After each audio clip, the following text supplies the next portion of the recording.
Сайн бацхан өнөөдрийн бичлэгээ өргөхөд бэлэн боллоо. 2025 оны 11-р сарын 28-ны орой Вьетнамын Лангшау муж ихэнх орсон суугчдын хувьд энэ бол жирийн нэг л өдөр шиг харагдсан. Гэвч орон нутгийн цагдаагийн газрын дотоод удирдлагын төвд бүтэн 7 хоногийн турш маш өндөр түгшүүртэй байдал ноёрхож байв. Цагдаа нар тодорхой нэг байг анхааралтай ажиглаж байлаа. Яг энэ мөчид тамтаан дүүргийн жирийн нэг байшингийн гадна хэдэн 10 энгийн хувцастай мөрдөгчд аль хэдийн нууц хотолд тавьсан байсан юм. Тэдний зорилго бол зүгтж буй гэмт хэрэгтэн биш байлаа. Хөдөө орон нутагтаа хүндлэгддэг дөнгөж тэтгэврт гарсан нэгэн хуучин төрийн албаагч байв. 30 жилийн турш төрийн албанд ажиллахдаа тэрээр хамт олонныхаа дунд бараг төгс үлгэр жишээ хөнгөж тооцогддог байжээ. Тэр үргэлж цэвэр цэмцгэр хувцалдаг, зөөлөн бөгөөд ээлдэг ярьдаг, ажлаа эмгэгцтэй хийдэг, мөн хизээж ширүү маргаанд оролцдоггүй нэг юм байв. Хөршүүд нь түүнийг сайхан сэтгэлтэй хөнгөж дууддаг байлаа. Гэвч энэ хүндлэгдсэн дүр төрхийн цаана мөрдөн бай цагшид огтур, жигшүүртэй дүр зургийг харж эхэлсэн юм. Бүх зүйл онлайн ертөнцөөс эхэлсэн. Хэдэн сарын өмнө маш хайргас, аимшигтай мэт харагдах нэгэн видео интернетэд тарах болжээ. Удалгүй нэр нь үл мөдөгдөх онлайн мөрдөгчдийн бэлтгэсэн 88 хуудас бүхий наривчилсан судалгааны баримт бичиг олон нийтэд ил болсон юм. Тэр тэтгэврт гарсан хэлцээний дарга нь зөвхөн аимшигт аллагын эзэн биш, харин олон жилийн турш нийгэмд нуугдж ирсэн хоёр нүртэй чөтгөр байсан байж магадгүй гэсэн дүгнэлт байв. 2025 оны 7 дугаар сард Вьетнам төдийгүй зүүн өмнөд Азийн онлайн орчинд хүмүүсийг зочирдуулсан нэг явдал гарчээ. Нэг аимшигтай видео гадаадын сайт мөн нууц чат бүлгүүдээр маш хурдан тархаж эхэлсэн юм. Видео байршуулсан хүн үнийг бодит аллах гэсэн гарчигтай нийлсэн бөгөөд удалгүй энэ бичлэг Вьетнамын магчин гэсэн аимшигтай хочтой болжээ. Видео бичлэгийн агуулга маш харгас бөгөөд зөвхөн хуулийн хил хязгаарыг давсан төдийгүй хүний ёс суртахууныг хүртэл доромжилсан түвшинд хүрсэн байв. Харанхуй өрөө нь энгийн төрийн байгууллагын галтгоо шиг харагджээ. Тэнд дунд зэргийн биетэй нэг эрэгтэй маск зүүж хурц утгаар өөр нэг эрэгтэйг хэсэг хэсгээр нь тайрч байлаа. Хохирогч нь ойролцоогоор 30 орчим настай Аз эрэгтэй байв. Үзэгчдийг хамгийн их цочроосон зүйл бол видеоны эхэнд хохирогчийн үзүүлж буй маш хачин байдал байлаа. Тэр залуу уяатайч биш, эсэргүүцэж байгаа шинж харагдсангүй. Зарим хэсэгт бүр ямар нэгэн зан үйлд оролцож байгаа мэт өөрөө хамтран оролцож байгаа юм шиг харагдана. Заримдаа догдолсон юм шиг, заримдаа бүр мансуурсан мэт байдалтай байсан.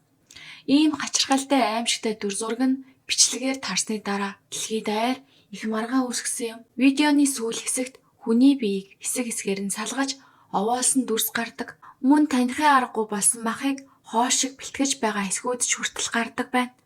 Бичлэг дээр хүний биеийн бүтэц маш бодит харагдаж цус урсаж байгаа байдал бүр яс хугарах чимээ хүртэл тод сонсогдож байв. Маск зүүсэн тэр хүн маш тайван байдалтай яг л зах дээрээс авсан мал нэдэлж байгаа мэт зогцыг хэсгэлж байлаа. Тэр бүр тайрсан эсгүүдийг камерын өмнө үрж харуулжээ. Үүнтэй зэрэгцээд Вьетнамын сошиал сүлжээнд 88 утас баримт бичиг гэж нэрлэгдсэн нэгэн нууц материал чимээгүйхэн тархаж эхэлсэн. Энэ нь цагдаагийн албан ёсны файл биш, харин нэрээ нууцлсан интернет мөрдөгчдийн хийсэн судалгаа байжээ. Тэд видеон дээр харагдах орчин, сонсогдох дуу чимээ, байршлыг илтгэж болох жижиг сэжвэрүүдийг хүртэл маш нарийн шинжилсэн байна. Тэр баримтад дурдсанаар видеон дээр харагдсан ханийн бэлтааны хээ, галтогооны зуухны загвар, булан давуулсан жижиг эд зүйлс хүртэл Вьетнамын хойд нутгийн төрийн байгууллагын барилгын дотоод засалтай маш төстэй байсан гэжээ. Мөн видеоны цаана сонсогдох машины дуу, радионы нэвтрүүлэг хүртэл тухайн бүс нутагтаа таарч байжээ. Дуу чимээг шүүд цэвэрлсэний дараа Лангшау нутгийн аялга сулхан сонсогдсон байна. Видео 7 дугаар сард интернетэд таарсан ч бичлэг дээрх хүмүүсийн хувцас мөн цонхны цаана харагдах хатсан модыг харахад энэ бичлэг түүнээс өмнө хийгдсэн байх магадaltaй гэж үзжээ. Ингэснээр хүмүүсийн айдас улам нэмэгдэж эхэлсэн юм. Хэрэв энэ үнэн бол маск зүүсэн цааслагч юм бэ? Яагаад ийм аимшигтай хэрэг хэдэн сарын дараа ил болсон юм бэ? Хил даван тархсан энэ хэрэг эцэст нь Вьетнамын олон нийтийн аюулгүй байдлын яамны анхаарлыг татав. Кибер аюулгүй байдлын хэлтэс шууд шалгалт хийж энэ видео хаанаас тарж эхэлсэн болон холбогдох мэдээллүүдийг шалгаж эхэлсэн. Ингээд энэ нь зүгээр нэг интернетийн сургал биш, харин заавал мөрдөн шалгах ёстой, ноцтой гэмт хэрэг болох нь тодорхой болсон юм. Лангшон мужийн цагдаагийн газрын эрүүгийн хэлтэс болон кибер аюулгүй байдлыг хэлтэс хамтарсан мөрдөн шалгах баг байгууллаа. Мөрдөгчдийн хамгийн ихний зорилго бол хохирогчийн эм болохыг тогтоох явдал байв. Орчин үед хүмүүс байнга нүж газраа сольж байдаг болохоор алга болсон хүнийг олох нь үнэхээр хэцүү. Бараг өвсөн дундаас зүү айхтай адил. Гэхдээ энэ видеонд маш чухал нэг сэжвэр байсан. Кибер мөрдөгчид интернет ертөнцийг шалгаж эхлэмэгц удахгүй нэг чухал мэдээлэл илэрсэн. Энэ хэрэгт өртсөн залуу санамсаргүй сонгогдсон хүн биш байжээ. Тэр хүн нас барахаасаа өмнө гадаадын нэгэн хачирхалтай интернет хуудас дээр Наад Нэгүен гэсэн нэрээр идэвхтэй оролцдог байсан байна. Түүний өмнөх нийтлүүдийг шалгахад маш туйширсан болоодаа ил тод бичдэг. Тэрж бүхэл цаалуулах тухай хүртэл мөрөөдлөө ярьдаг байсан нь илэрсэн. Түүний бичвэрүүд зүгээр нэг өвдөлт, эрэлхийлэхээс илүү гүнзгий цөхрөл, хүн депрессийг харуулж байв. Тэр бүр өөх мөрөөдлийг хэрэгжүүлэх цааслагчийг интернетээс хайж байсан мэт харагджээ. Цагдаа нар IP аяг мөрдсөний эцэст Наад Нэгүений жинхэнэ нэрийг тогтоосон. Тэр бол 1989 онд төрсөн Хингэн мужид бүртгэлтэй боловч Ханой болон Лангшан хотуудад амьдарч байсан. Энгүен Суандат байв. 36 настай Энгүен Суандат гэрлээгүй, гэр бүлийнхний хэлснээр маш дотгошоо, дуу цөөтэй хүн байжээ. Тэр 10 жилийн турш гэр бүлтэйгээ бараг холбоогүй амьдарсан. Доктортой ажилгүй, ойр дотны найзгүй, тэнүүжлэн амьдарч байв. Интернетээс буцаад бүх зүйлээс бараг бүрэн тусгаарлагдсан амьдралтай байжээ. Ийм учраас түүний алга болсон явдал хэдэн сарын турш цагдаад мэдэгдээгүй. Хинж сураглаагүй, хаашаа явсныг нь мэдэх хүн байгаагүй. Алга болсонд нь санаа тавих хүнч байгаагүй. Хохирогчийг тогтоосны дараа мөрдөн шалгах ажиллагаа түүний алга болохоос өмнөх хөдөлгөөнүүдийг шалгахад төвлөрсөн. Лангшан мужид байрлах нэг IP хаягтай маш ойр байнгын харилцаатай байсан тогтогдов. Тэдний чат бичлэгүүдэд амлалт, уулзалт, мөн эцсийн зан үйл гэсэн утгатай үгс их байжээ. Энэ хүн бол мөрдөгчдийн гол сэжигтэн болсон юм. Цагдаа нар хохирогчийн гар утасны байршлын мэдээлэл болон дуудлагын бүртгэлийг авч шалгав. 2025 оны 1-р сарын 25 хохирогч Хөтөн салхинд мотоцикл унан өөр газраас Лангшан руу ганцаараа явжээ. Түүний сүүлчийн мөр Лангшан хот болон Ширээн дүүргийн заг дээр байрлах хуучин барилгын ойролцоо. Тэр газар бол Лангшан мужийн зах зээлийн хяналтын газрын 4-р хэлтсийн хуучин офис байлаа. Мөрдөгчид энэ хэлтс рүү анхаарлаа төвлөрүүлэхэд нэг нэр шууд гарч ирсэн. Дуан Ван Санг. Тэр үед 57 настай байсан бөгөөд 4-р хэлтсийн дарга байжээ. Тэр 10 гаруй жил тэр хуучин байранд ажилласан төдийгүй гэмт хэрэг болсон үед байгууллага шинэ байр руу нүүж байсан үед харжээ. Ихэнх ажилчид шинэ байр руу нүүсэн ч Дон Вангсан ахмад ажилчин учраас хуучин байранд ганцаараа үлдэж жижүүрийн ажил хийдэг байв. Тэр бүх өрөөний түлхүүртэй байшингийн бүх булан тохойг мэддэг байжээ. Удалгүй хаягдах гэж байсан тэр байрлага түүний гэмт хэргийг нуух төгс газар болсон байна. Орчны мөрөөр шалгахад бүрч төгшөөртэй сэжвэрүүд гарч ирсэн юм. Цагдаа нар хуучин офисын барилгын ойролцоох айл өрхүүрээр орж хүмүүсээс асууж эхэлжээ. Энэ хэсэг бол хуучин хотын зах. Хөршүүд нэг их ойр биш ч гэсэн нэг айлд юу болж байгааг бүрэн нуух боломжгүй. Тэгээд 52 настай хөрш эмэгтэй хүн хамгийн чухал мэдээллийг өгсөн байна. Тэр эмэгтэй хохирогч алга болсон үе буюу 2025 оны цагаан сарын үеэр Дон Ван Санг хэдэн шөнө дараалан үнэхээр хачаа ашиглаж байсныг сандаг гэжээ. Тэр шөнө тэр хүн дандаа тэнд байсан гэж мөрдөгчдөд хэлэхдээ нүдэнд нь айдас хിവэрэ байв. Тэр байрлага ер нь шөндөө хоосон байдаг. Гэтэл Дон Ван Санг шүнжин дотор нь байсан. 20 дугаар давхрын гал тогооны гэрэл дандаа асаалттай байдаг байсан. Өөр цайтал асаалттай хിവэрэ. Тэр үед нэг үнэхээр сонин үнэр гардаг байсан. Хоолны үнэр биш, шатаасан эми ургамал шиг эсвэл хит их болгосон мах шиг. Дээр нь хүчтэй амтлагч үнэр холилдсон юм шиг хамар зоргимоор хурц үнэр гардаг байсан. Тэр үнэр шүнд өлөөрл гардаг. Үнэхээр дотор эвгүй оргиод байдаг байсан. Тэр үед би зүгээр л тэр хүн ямар нэгэн сонин тан эсвэл им чанаж байна гэж бодсон гэжээ. Олон хуршийн мэдүүлгээр тэр үнэр бүтэн 3 өдөр 3 шөнө тасралтгүй үргэлжилсэн гэжээ. Бас бүрч сонин Донван Санг дандаа хаалга цонхоо дотроос нь сайдар түгжиж гаднаас хүн дуудахад хаалганы завсраал товчхон хариулдаг байв. Хин нэгэн өнгөрөхдөө мэдлэхээр тэр ядарсан царайтаагаар хуучин бичиг баримтаа эмхэлж байна, эсвэл их цэвэрлэгээ хийж байна гэж булзааруулдаг байжээ. Дараа нь өөр нэг хүн гэрч болж гарч ирсэн. Копины газрын ажилтан хохирогч залуу алга болсон 1-р сарын 25-нд Донван Санг нэг залуутай хамт копи ууж байгааг харсан гэж мэдүүлсэн байна. Тэр залуу нь гадаад төрхөөрөө хохирогчтой маш төстэй байсан гэжээ. Хоёр хүний хоорондын уур амьсгал их эвгүй санагдсан гин. Найзууд шиг тухтай биш, бас дайсан шиг ширүүн биш, яг нэг тийм сэтгэл төвшөөсөн дарамттай эв шинжтэй. Тэр залуу байн төгссөн царайтай яагаад амлалтаа зөрчсөн юм бэ гэж Донван Сангаас асуугаад байсан бол Донван Санг харин маш намдуу тайван байдлаар түүнийг аргацсан гэжээ. Энэ мэд жижиг мэдүүлгүүд нэг нэгээрээ нийлээд улам аимшигтай тамга үүсгэсэн юм. Донван Санг хохирогчийг зүгээр нэг таньдаг байсан биш, харин хохирогчийг онлайнаар бичдэг үхлийн тухай хүсэл хий хоосон мөрөөдөлд нь хариу өгсөн. Өөрөөр хэлбэл тэр цааслагч нь Донван Санг байх магадлал маш өндөр болж эхэлжээ. Цагдаа нар ойр орчмоос үлдсэн ганц 2 камерын бичлэгийг олсон ч цаг хугацаа хэтэрхий их өнгөрсөн байсан тул зарим хэсэг нь давхар бичигдэж устсан байв.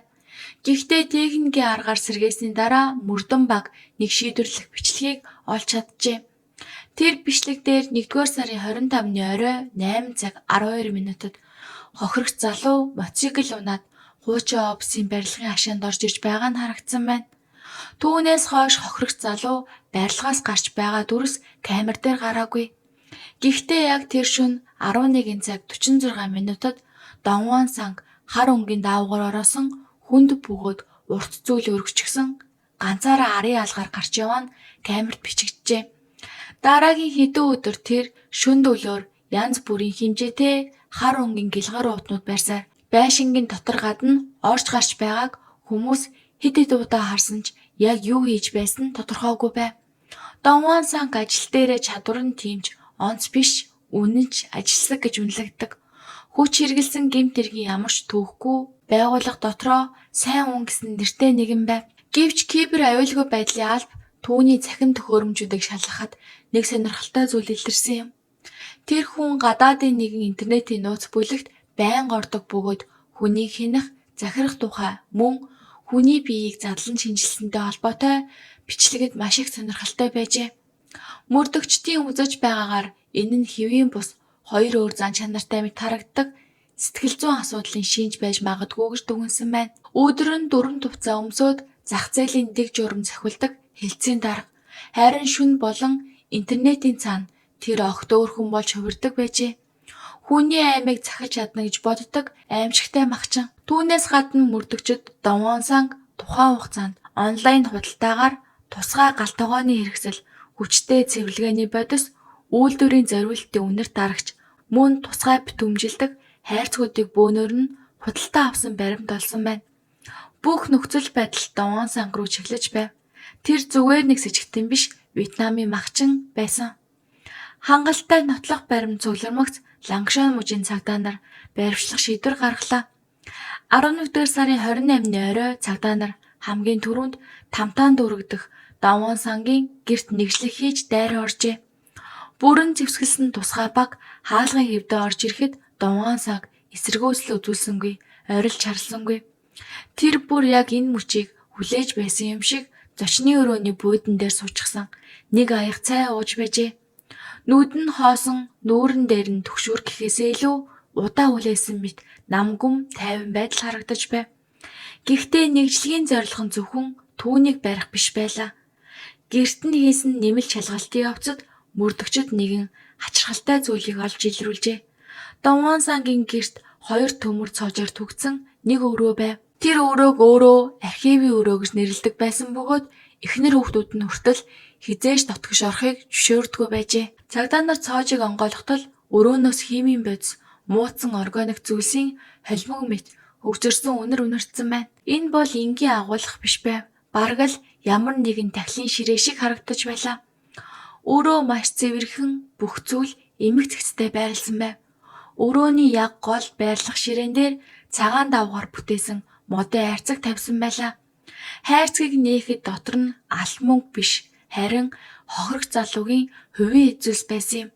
Түүний бугуун цаг видео бичлэгээр гарч байсан дэвтэр, хувцсны тасархай эсгүүд мөн хэдэн ширхэг ус. Мөн цагдаа нар нэг шүүгэнээс Дунгаан сангийн өөрийн гараар бичсэн тэмдэглэл олжээ. Түүн дээр аимшигтай өгүүлбэр бичигдсэн байсан. Чамайг энд хадгалахгүй бол чи бүр мөсөн алга болно. Доор нь бас нэг өгүүлбэр байв. Би чамд тусалж байна. Үүний зэрэгцээ өөртөө ч бас тусалж байна. Үүнтэй зэрэгцэн өөр нэг мөрдөн баг зах зээлийн хяналтын газрын 4-р хэлцийн хуучин офисын барилгыг бүхэлд нь нэгжиж эхэлсэн. Хэрэг гарснаас хойш бараг 10 сар өнгөрсөн байлаа. Дунгаан санг их хэмжээний цайруулагч угаалгын бодис ашиглан гэмт хэргийн мөрийг арилгахыг оролцсон ч хамгийн сүүлийн үеийн шинжлэх ухааны арга технологи гэмт хэргийн уул мөрийг бүрэн нууж чадсангүй. Мөрдөгчид шалны завсар, булан тохоо, ус зайлуулах хоолой, мөн хуучин галт тогооны пелтаны артлаас нүдэнд харагдахгүй маш их хэмжээний цусны улмар олжээ. ДНХ шинжилгээгээр энэ цус хохирох залуугийнх болох нь батлагдсан байна. Үүнээс гадна цагдаа нар хуучин барилгын арын цэцгийн мандлын доороос хэсэгчлэн хуваасан ясны хэлтэрхийг олж гаргажээ. Эдгээр ил нотлох баримтын дараа Лангшай мужийн цагдаа нар 11-р сарын 29-нд Дунгаан сангийг аль биесээр баривчлах шийдвэр гаргасан. Тэр үед хуучин элцийн даргын гар дээр гав зүсэн байв. Байцаалтын өрөөний гэрэл маш хурц. Дунгаан санг байцаалтын сандал дээр тайван сууж байжээ. Тэр наснаасаа хамаагүй хөгшөө харагдаж байсан. Эхэндээ тэр бараг юу ч хэлсэнгүй. Заримдаа зүгээр л мэдэхгүй би түүнтэй зөвхөн уулзаж л байсан.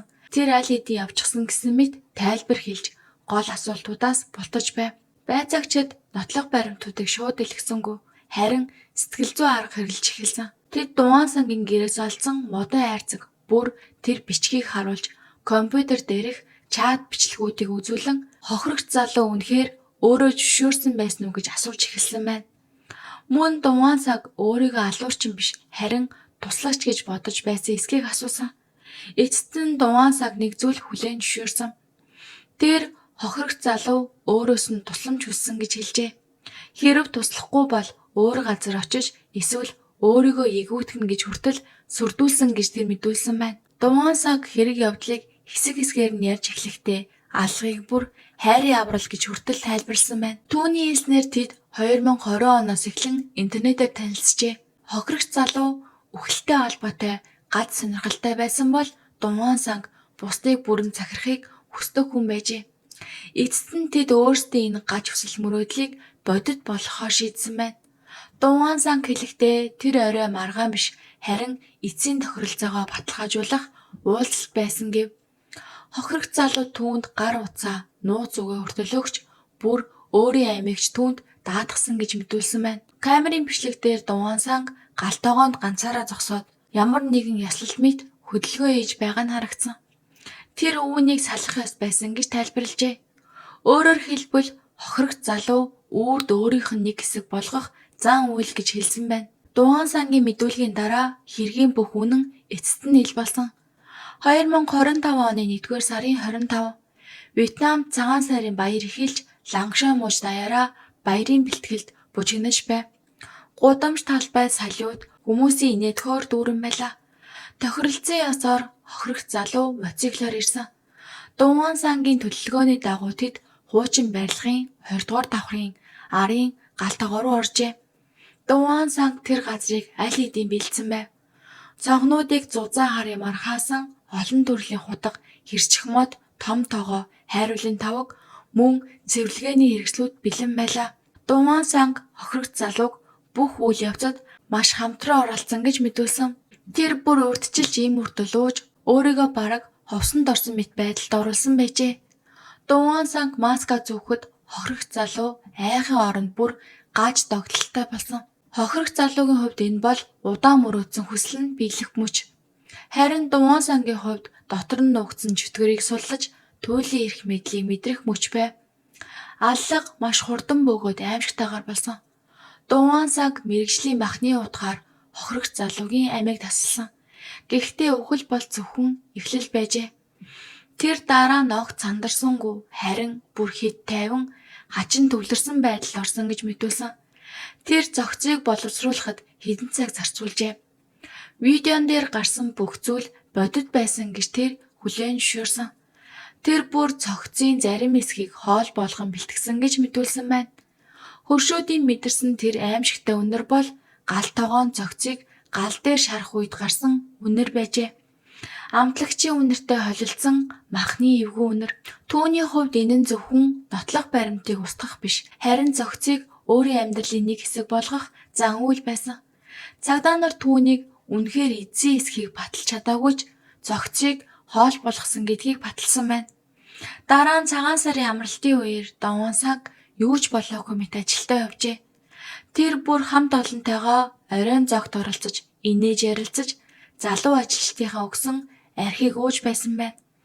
Гэвч шөнө орой болоход тэр хуучин барилга руу буцаж орж хэргийн газрыг маш нарийн цэвэрлэж, үлдсэн эсгүүдийг баг багаар хээр талд буулж эсвэл аслагдсан голд хаяж байжээ. Тэр өөрийгөө бүхнийг төгснүүлээ гэж бодсон. Тэр бүр хохирох залуугийн гар утсыг хадгалж, заримдаа түүний сошиал хаягаар орж амьд байгаа мэт харагдуулахыг оролдсон байна. Хэргийн үнэн ил болсны дараа зөвхөн лангшаа мууч төдийгүй бүх Вьетнамын нийгэм зочролд оржээ. Вьетнамын эрүүгийн хуулиар Даван Санг санаатаагаар хүний амь хөнөөсөн. Арга нь маш харгас бөгөөд энэ нэрийг нийгэмд асар их айдас төрүүлсэн. Тиймээс тэр маш хатуу шийтгэл авах нь тодорхой. Өмгөөлөгч нь хохирогч өөрөө зөвшөөрсөн эсвэл Даван Сангийн сэтгцийн байдлыг хамгаалалт болгон ашиглахыг оролдож магадгүй. Гэхдээ хуульчдын хэлснээр Вьетнамын хуульд хүний амийг хорох явдлыг хизээж зөвшөөрөхгүй. Хохирогч амиа хорлох хандлагатай байсан ч энэ нь гэмт этгээдийн хариуцлагыг арилгах үндэслэл болохгүй. Даван Санг цаазаар авах ял сонсох магадлал маш өндөр. За ингээ өнөөдрийн бичлэг маань энэ хүрээд дуусаж байна. Та бүхэнд бичлэг маань таалагдсан бол лайк, сабаа заавал дараад өгөөрэй.